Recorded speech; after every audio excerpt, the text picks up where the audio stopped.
এই Suzuki Gixxer monotone বাইকটা কিনেছি আমি আজ থেকে প্রায় 1 মাস আগে। এখন এই বাইকটার একটা রিভিউ করব, সেটা হচ্ছে এই বাইকটার ভালো দিক এবং খারাপ দিক, অর্থাৎ আমার কাছে আসলে কেমন লাগতেছে এই বাইকটা এখন, মানে আমি কি ভালো দিক এবং কি খারাপ দিক পেলাম সেইটা আসলে আপনাদের আমি এখন বলবো। প্রথমে আমি এই বাইকটার যে খারাপ দিকগুলো আছে সেটা বলবো এবং পরে যে ভালো দিকগুলো আছে সেটা বলবো, যাতে ভালো দিক পরে বললে ওই খারাপ দিকের কথা আপনাদের মনেও থাকবে না। হ্যাঁ, সো এই বাইকটার প্রথমে যে খারাপ দিকগুলো আছে সেই খারাপ দিকগুলো এখন আমি আপনাদের এক এক করে বলবো। তো প্রথমেই যদি আসলে বলতে হয় এর হেডলাইট, হ্যাঁ, এর হেডলাইটের আলো খুবই কম। আপনি যখন গ্রামের রাস্তায় চালাবেন তাহলে ভাই ঠিক আছে, কিন্তু যখন আপনি আসলে হাইওয়েতে চালাবেন তখন এই হেডলাইটের আলো আপনার আসলে কোনো কাজে দিবে না। মোট কথা মানে অন্যান্য গাড়ির যে আলো সে আলো কিন্তু আপনি অন্যান্য গাড়ি বলতে যে বাস ট্রাক এসবের যে আলো আছে সেই আলো যদি আপনার চোখে পড়ে তাহলে এই যে গাড়ির আলো, এই গাড়ির আলোয় আপনি কিছুই আসলে ভালো দেখতে পারবেন না।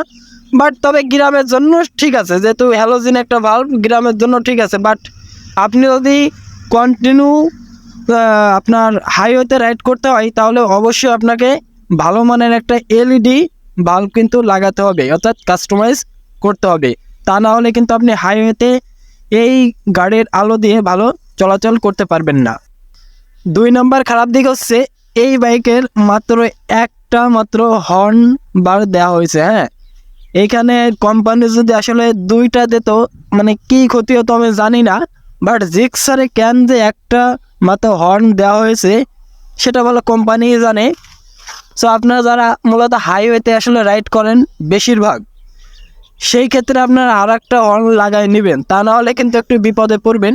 বাট গ্রামের জন্য আসলে ঠিক আছে, আমি গ্রামে চালাই এজন্যই একটাই লাগানো আছে, আমি 2টা লাগাবো না। আমার হাইওয়েতে যাই পড়ে না, ওই হয়তো মাসের ভিতর একদিন যাই, এই ছাড়া কিন্তু আমার হাইওয়েতে বেশি চলাচল করার প্রয়োজন নাই। বাট আপনি অবশ্যই 2টা হর্ন লাগাবেন যদি আপনি বেশিরভাগ হাইওয়েতে চলাচল করেন। 3 নম্বর খারাপ দিক হচ্ছে এই যে এর গিয়ার। হ্যাঁ, আমি বাইক কেনার আগে অন্যান্য ব্লগারদের কাছ থেকে শুনছি যে এই জিক্সারের ব্রেক নাকি অনেক হার্ড। আসলে আমি নতুন বাইক কিনছি, অনেক হার্ড পাইছি হ্যাঁ প্রথম দিকে। বাট আমি তখন সার্ভিস করাই, প্রথম সার্ভিস, এখন কিন্তু আসলে ভালোই ইজি হয়ে গেছে। বাট আগের থেকে আগে যখন ছিল হার্ড তার থেকে কিন্তু এখন একটু ভালোই স্মুথ হয়েছে। আমি আশা করি এটা মনে হয় আরও 2-1টা সার্ভিস করালে এটা স্মুথনেস হয়ে যাবে। সো এটাকে আমি খারাপ দিক বলবো কিনা জানি না, আপনারাই জাজ করেন। 4 নম্বর খারাপ দিক হচ্ছে যদি আপনি ফ্যামিলি নিয়ে কোনো জায়গায় ঘুরতে যান বা সবসময় আপনার ফ্যামিলি নিয়েই মোটরসাইকেলটা চালাতে হয়, সেক্ষেত্রে আপনি এই বাইকটা না কেনাই ভালো। কারণ এই বাইকে সর্বোচ্চ একজনই বসা যায়, এর বেশি কিন্তু বসতে পারবেন না। আর আপনার ফ্যামিলি যদি আপনার বউ থাকে এবং সাথে যদি আপনার বাচ্চা কাচ্চা থাকে, ঠিক আছে, তাদেরকে কিন্তু আপনি বসাতে পারবেন না। তারা ওই বাইকটাই কিনা ভালো, ওই যে পালসার আছে ওইটা বড় সিট, ওইটাই কিনা ভালো। কারণ জিক্সারে সর্বোচ্চই 2 জনে বসা কষ্টকর। কারণ প্রথম এইখানে যে বসে যে চালক, যখন সে চালায় পিছনের জন তার গাড় পর মাঝে মাঝে হুবড়ি খেয়ে যায় পড়ে। সেক্ষেত্রে ফ্যামিলি নিয়ে চলাচলের ক্ষেত্রে এই বাইকটা না কেনাই আপনার জন্য উচিত হবে। এতক্ষণ তো এই বাইকটার আসলে খারাপ দিকগুলো বললাম, এরপরে এবার আসেন ভালো দিকগুলো। প্রথমেই বলবো এই বাইকটার ইঞ্জিন। গ্রামে আমি যখন চালাচ্ছিলাম আসলে তখন এই ইঞ্জিনটা তেমন ফিল আসলে পাচ্ছিলাম না। এখন দীর্ঘ 1 মাস পর আমি কিন্তু এখন হাইওয়েতে আসছি। হাইওয়েতে আসার পর এই বাইকটা যে স্মুথ সেটা কিন্তু এখন আমি পাচ্ছি। ইঞ্জিনটা খুবই ভালো, এই বাইকটা চালাতে খুবই ভালো লাগতেছে এখন। ইঞ্জিনটার যে স্মুথ এটা এক কথায় অসাধারণ। এর ইঞ্জিনটা সত্যি অনেক ভালো, অতুলনীয় এক কথায়। হ্যাঁ, এর ইঞ্জিন থেকে আপনি একটা ভালো পারফরমেন্স পাবেন। 2 নম্বরে ভালো দিক আছে এটা যখন আমি চালাই, যখন এখানে বসে যখন চালাই তখন মনে হয় আমি মনে করেন রাজা, মানে কি আর বলবো, এমন একটা সুন্দর ফিল আসে যখন আমি হ্যান্ডেল বার ধরি এবং চালাই, তখন মানে অন্যরকম একটা আসলে ফিল কাজ করে। যারা জিক্সার বাইক আসলে রাইড করে তারা বোঝে এর ফিলটা আসলে কত। আর যারা আপনার এখনও জিক্সার চালাননি তারা আসলে বুঝবেন না, যখন আপনার চালাবেন তখন বুঝবেন এটার বসে চালাতে কত ভালো লাগে। এটা আসলে আমার কাছে খুবই ভালো লাগছে দ্বিতীয় ভালো দিকের মধ্যে। তৃতীয় ভালো দিক যদি বলি, এর মাইলেজ।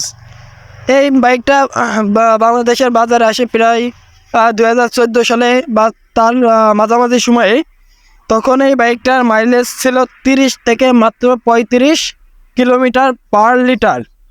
কিন্তু এই বাইকটা আগের থেকে অনেক রিফাইন করে আসছে, যার কারণে বর্তমানে এর মাইলেজ অনেকে 50 পাচ্ছে, বাট আমি পাচ্ছি 43 থেকে 45-এর ভিতর। এর বেশি মূলত আমি মাইলেজ কিন্তু পাচ্ছি না, অন্যরা কিন্তু বেশি মাইলেজ পায়। যারা সিটিতে চালায় তারা একটু কম পায়। তারা কিন্তু যারা সিটিতে মূলত চালায় তারা ইজিলি কিন্তু 40 পায়, আর যারা হাইওয়েতে চালায় তারা ওই 45 থেকে 50-এর ভিতরেই কিন্তু পায়। এই 1 লিটার তেলে কিন্তু 40 থেকে 50 কিলো ভালো একটা মাইলেজ। হ্যাঁ, আপনি কিন্তু এই গাড়ি থেকে ইজিলিভাবে 40 থেকে 50 মাইলেজ পাবেন বিভিন্ন ক্ষেত্রে। আর যারা আসলে 40-এর কম পায় মাইলেজ, আমি বলবো অবশ্যই তাদের ওই ইঞ্জিনে সমস্যা, না হয় এয়ার ফিল্টারের সমস্যা, মানে অন্য কোনো যে কোনো একটা সমস্যা থাকতেই পারে। তা না হলে আমি ভাই পাচ্ছি প্রায় 45, আপনি পাচ্ছেন 40-এর নিচে। কেন ভাই? আপনারও গাড়ি যেটা আমারও সেটা, আমিও যে মাইলেজ পাওয়ার দরকার আপনিও সেই মাইলেজ পাবেন। আমি যে বেশি পাচ্ছি আপনি কম পাচ্ছেন, মানে আপনার গাড়িতে কোনো না কোনো একটা সমস্যা আছে। আপনি অবশ্যই সার্ভিস করান, দেখবেন আপনিও ভালো একটা মাইলেজ পাচ্ছেন। এরপরে যে ভালো দিকটা বলবো, এটা দেখতে খুব ভালো লাগে বাইকটা। যখন আমি রাইড করি এই বাইকটা দেখতে খুব ভালো লাগে। যখন আমি চালাই বাজার বা অন্য কোনো জায়গায় যাই তখন অনেকে একদম তাকায় থাকে আমার বাইকের দেখে, মানে কি না কি আমি চালাচ্ছি এরকম আসলে দেখতে লাগে। আমি যখন বাইক কেনার আগে এই বাইকের অনেক রিভিউ দেখতাম বা অনেকে চালাতো, আমার কাছে দেখতে খুব ভালো লাগতো বাইকটা। হ্যাঁ, আসলে এই বাস্তবে এই বাইকটা কিন্তু দেখতে একদম চমৎকার। আপনি আপনারাও দেখবেন, আপনি যখন একটা বাইক কিনবেন তখন দেখবেন আপনি যখন চালাচ্ছেন বাইকটা সবাই দেখবেন আপনার দিক তাকায় রয়েছে। এই বাইকটা কিন্তু আমার কাছে দেখতে অসাধারণ লাগে। এর পরের ভালো দিক হচ্ছে এর টায়ার। এর পেছনে ব্যবহার করা হয়েছে 140 সেকশন এবং সামনে ব্যবহার করা হয়েছে 100 সেকশনের একটা টায়ার।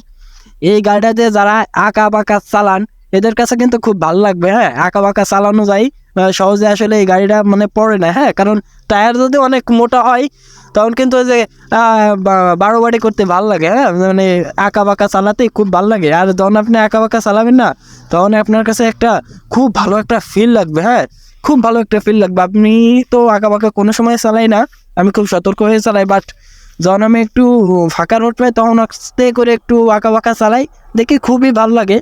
আপনারা যারা সাপের মতো আঁকা বাঁকা করে চালান তাদের কাছে কিন্তু এই বাইকটা আমি মনে করি বেস্ট একটা বাইক হবে। আর কোন কোন বাইক হবে ভালো আমি জানি না, বাট এই বাইকটা এক কথায় অসাধারণ। সো আপনারা কিন্তু এই বাইকটা নিশ্চিন্ত বাইক ক্রয় করতে পারেন। হ্যাঁ।